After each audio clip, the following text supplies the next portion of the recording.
House from wanting to take any action to confront him. One great example of this is that there's a piece of legislation in the Senate that would protect the special counsel investigation, and there are only two Republicans who are on the record saying they support it and want to bring that up. One of them is Jeff Flake, who's retiring.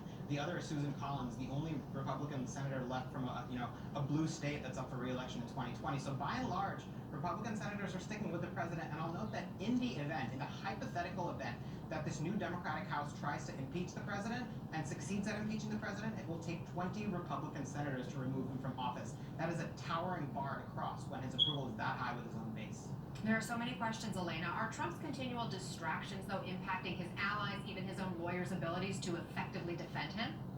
One thing that I found interesting as I reported my story earlier this week, Anna, is that when I spoke to people in the Clinton White House, for instance, who were there when the Starr report was about to drop, and they of course had to prepare for that, they said it never occurred to them that the president had not been honest with them about the worst case scenario, sort of what the worst findings in that report might be. And because of that, they felt that they had several plans in place and kind of knew what they would do, whatever Ken Starr was to reveal. That's not necessarily the case in this White House. You have people close to the president, including, I believe, his own lawyers, who may not particularly feel that they've been given even the full story. And when that's the case, there really is not much you can do but wing it or quote-unquote fight back when the report drops.